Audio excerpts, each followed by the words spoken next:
Chaos is everywhere, Calvin. One sniff at the wrong hydrant and alliances crumble. A stolen biscuit here, a misdirected tail wag there. It all adds up. Nothing is innocent and every paw move has consequences. You know what I mean. Hey Calvin, where are you? Here, boss, my cannoli fell. You're listening to The Sit Down, where loyalty matters, hydrants are territorial, and nothing happens at the dog park by accident. Do you hear me, Calvin? And every alliance, every sniff, every stolen biscuit has meaning. You think it's random, but trust me, I see the patterns. Chaos is only disguised as playtime. I see the bigger picture, Frankie. A stolen biscuit here, a misdirected tail wag there. It all adds up. Chaos is everywhere, Calvin.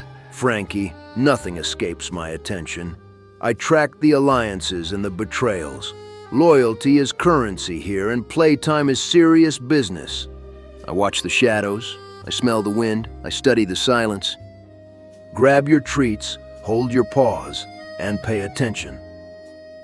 Welcome to The Sit Down. Listen, Calvin, last year, 2 biscuits for 1 trick. Now, I roll over, sit, play dead, and I'm getting half a gluten-free bone. Half? You call that respect? That's not a treat system. That's economic collapse. Inflation? Frankie, you begged for artisanal salmon bites. You wanted farm-to-bowl biscuits. You can't demand luxury chewables and cry about the market. That's not inflation. That's lifestyle choices. Logistics? That's what they told us in 09 before having the peanut butter density. I see crumbs disappearing like coded messages. The elite dogs always get the top slice. Calvin, you don't see the collapse coming, but I do. You're seeing patterns where there are none. The jar is still full. You have a secret drawer of jerky. Frankie, the only thing crumbling here is your imagination. Dramatizing. This is survival. I watch the small dogs get scraps while others feast. They regulate belly rubs, Calvin. If we don't act now, the treat system collapses entirely. Frankie, it's just snacks. No rights are being violated. You still have pizza, wine, and a puppuccino.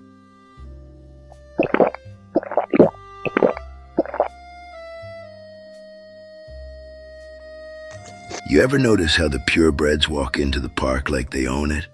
Perfect hair. Matching harness and leash, and AKC papers. Matching harness and leash. Get out of here. Papers. You know who else had papers? Tax collectors. I don't trust paperwork. It's a birth certificate, boss, not a hostile takeover. They're well-groomed, not forming a commission. You're escalating hair appointments into organized crime. My grandfather didn't have papers. He had instincts. He survived 3 vacuums. That's legacy. You don't frame that on a wall. You bury it in the yard. Your grandfather lived in a carpeted house with central air. The only uprising was when the doorbell rang.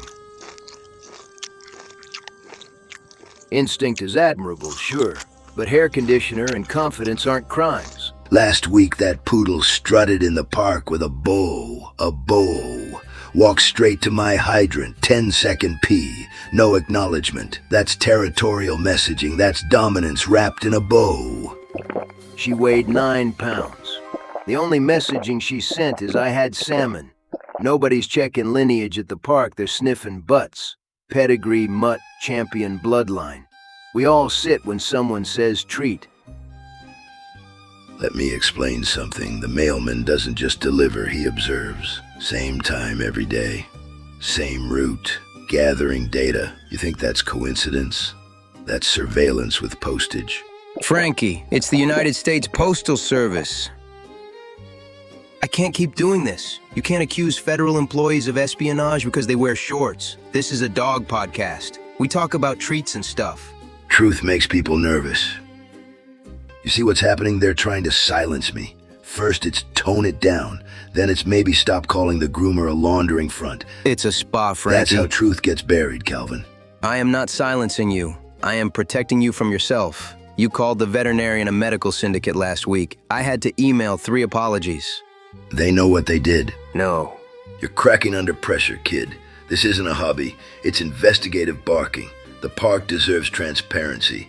If the groomers don't like questions, that's on them. It's hair conditioner for Pete's sake. You called the mail carrier a surveillance operative. You referred to the vet as a medical syndicate. You tried to expose the poodle for zoning violations.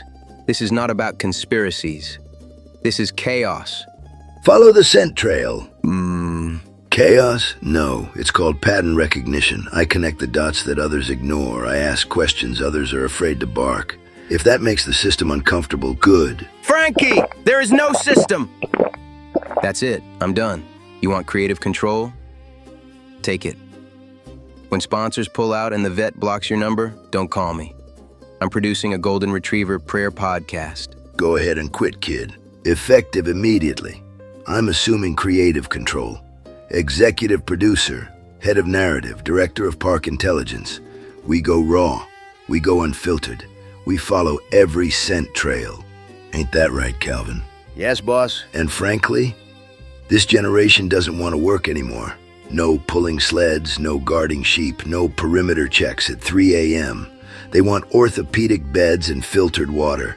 That's not evolution, that's softness. And that brings me to tonight's crisis. Working dogs versus couch dogs.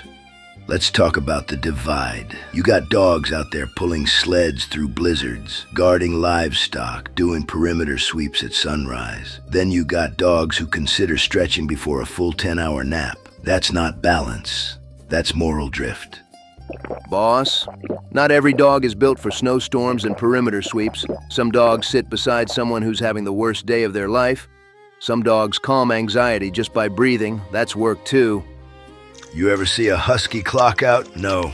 You ever see a beagle file for belly rub overtime? Absolutely. I walked past a Pomeranian yesterday. Silk robe, heated blanket, ring light for selfies. Ring light, Calvin. For pictures.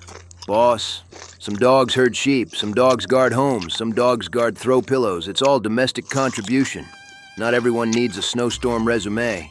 This is how empires fall. First, we stop guarding. Then we stop herding. Next thing you know, nobody knows how to bark at a suspicious leaf. Couch dogs are organizing. They're forming blanket alliances. Soon they'll control TV remote access. Boss, ever since humans started falling apart quietly, some dogs herd sheep. Some dogs herd emotions. You can't measure that in miles or muscle, but it keeps households standing. Not everyone fights blizzards. Some fight loneliness. You know what bothers me? We talk about work, loyalty, emotional infrastructure, but at the end of the day, there's only one title that matters. Who's the good boy? You ever notice they don't say it equally?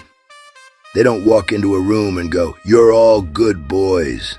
No, it's selective, strategic, targeted validation. That phrase moves power. I've seen friendships collapse over a belly rub. Boss, it's random affection. They say it to whoever's closest. There's no ranking system. You tackled a vacuum cleaner yesterday.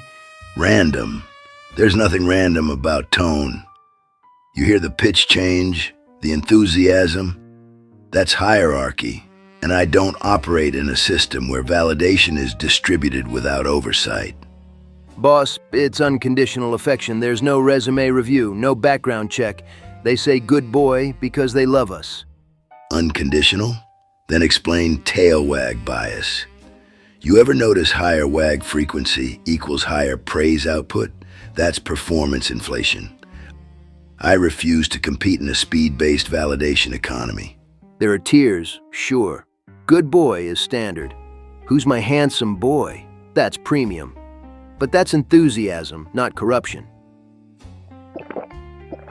That's it. I'm forming a validation review committee. No more random distribution. We assess posture, loyalty metrics, bark integrity. And from now on, good boy must be earned through measurable excellence. Boss, the moment you hear the treat bag crinkle, you forget committees, you forget metrics, you forget integrity, you beg. Is that being a good boy? Wait, you hear that? Footsteps, metal mailbox. He's back, the mailman, and he's watching. He knows who the good boys are.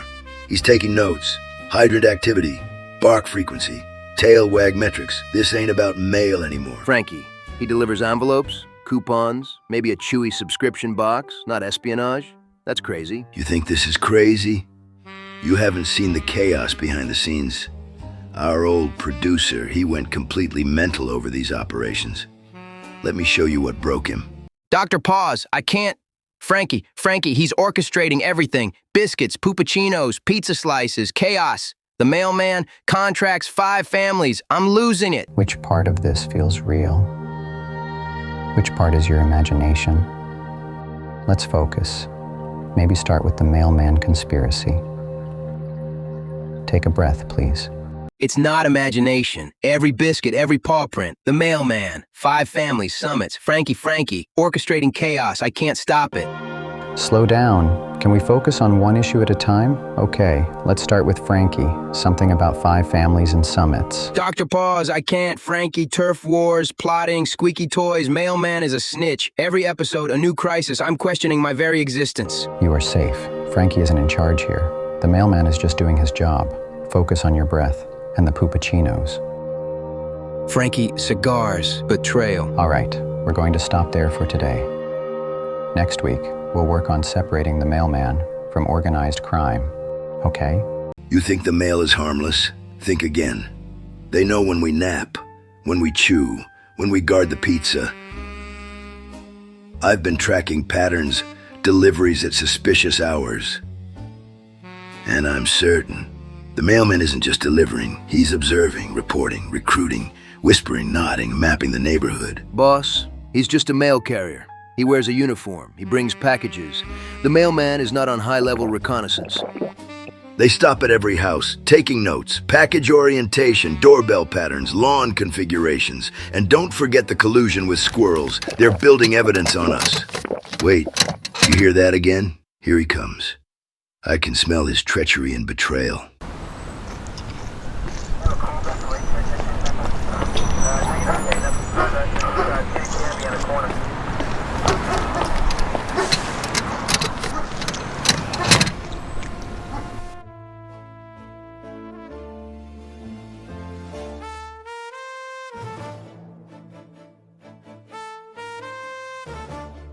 You see that? You see that? That's not delivery. That's reconnaissance. He's building a network in the neighborhood.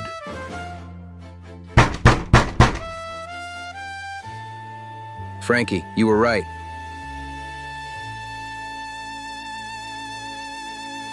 I followed him. The mailman just doesn't deliver mail. He stops on 3rd Avenue. Same building, same time, every night. So our mailman might be running the whole neighborhood. Wonderful.